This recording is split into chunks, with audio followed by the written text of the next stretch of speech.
Hello and welcome to ScaleUp Radio Shorts, brought to you by Smart 90, the proven 90-day execution system for scaling businesses. I'm Kevin Brent. And I'm Granger Forson. In this episode, we're doing something a little different. We're going to compare and contrast the key lessons from two fascinating, but very different, business leaders we've recently interviewed. Paul Wray from Breakspear Clinic and Joe Van Gelder from the financial software company Powder, spelt without an E. Exactly, Granger. Two business owners on the scale-up journey, but from completely different starting points and with very different personalities. And I think that's the best place to start, isn't it? Their approaches were night and day. Absolutely. On one hand, you have Paul Wray, a physiotherapist for 30 years. His entire approach is built on empathy and patient care. There was a wonderful story he told about treating a lady with severe hip pain who had been told she'd never be able to play with her grandchildren. Paul's determination to help her and his joy when she achieved her goal really sums him up. He's a practitioner first, and he's quite humble about his leadership journey, admitting that things like confrontation didn't come naturally. Right, a classic practitioner driven by helping people. And then on the other side of the spectrum, you have Joe Van Gelder, an accountant by trade, CEO of a tech company, and his personality is pure intensity and analytical rigor. We're talking about a man who created a 60-page PowerPoint plan before the business even launched the percent. His team mentioned that during an accelerator program, he literally had to be told to put his second laptop away to stop working. That's a different level of drive. That's such a great example of his style. Intense is the right word. He admitted he can be a bottleneck because he just throws himself into the work.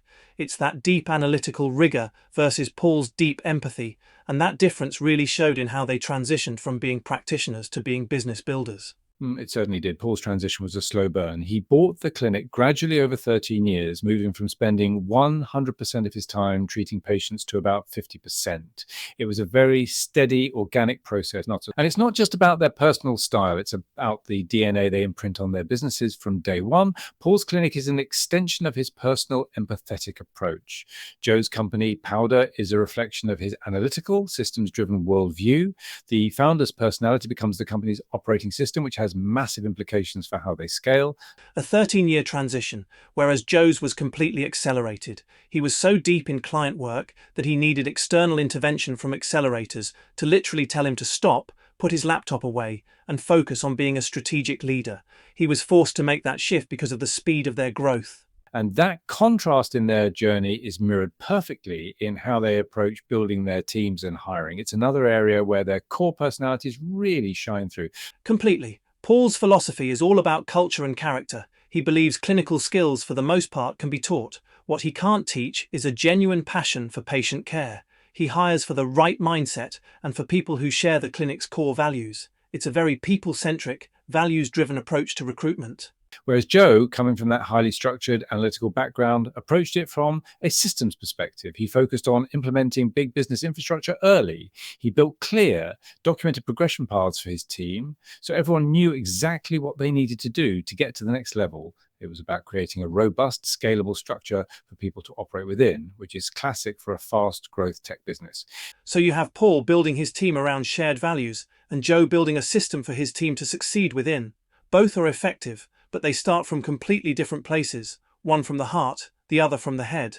Absolutely. The strength of Joe's approach is its immediate scalability. You can plug new people into a well-defined system and they can become effective quickly.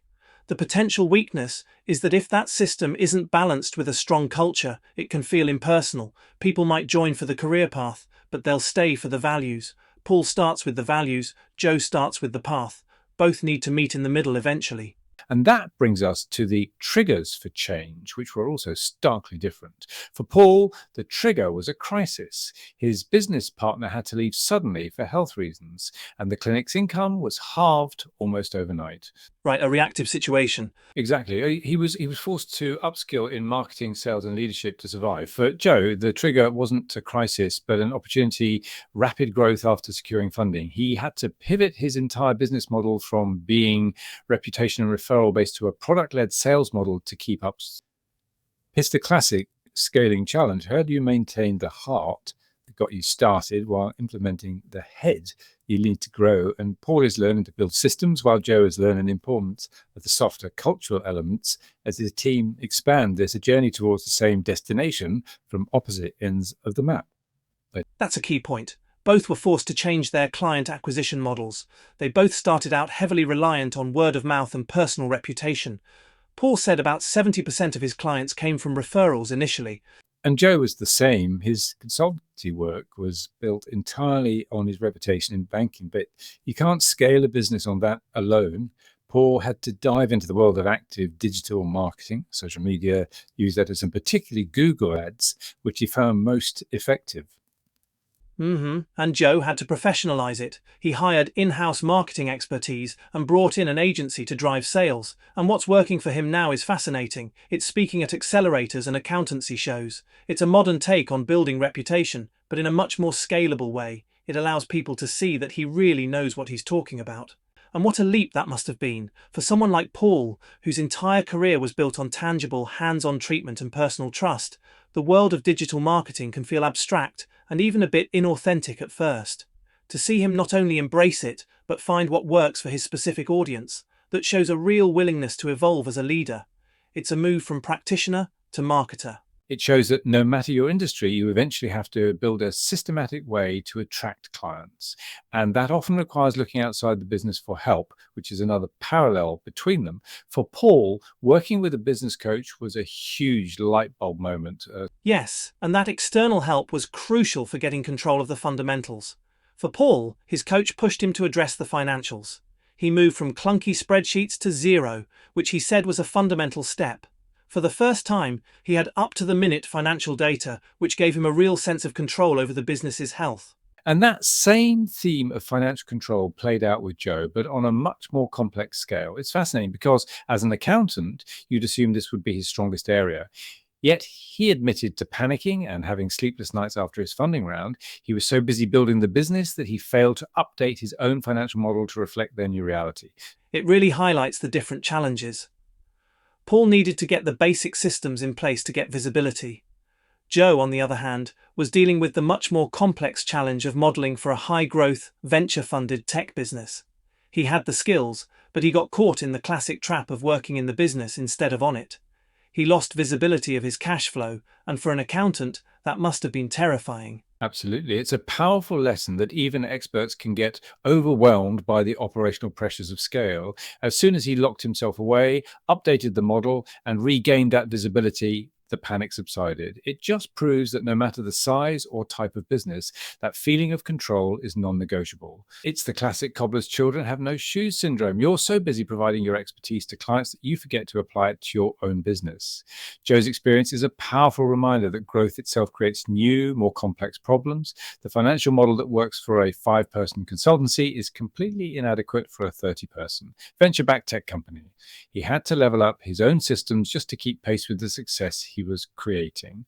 That leads nicely to one final area I found really insightful, which was the advice they would give to their younger selves. Again, their answers came from the same place of vulnerability, but were framed so differently. It's a great point. Paul's advice was simple and direct. Ask for help sooner. He spent years trying to figure everything out on his own, and it was only when he brought in a coach that things really started to change. It reflects his humble, collaborative nature. And that links back to the importance of visibility.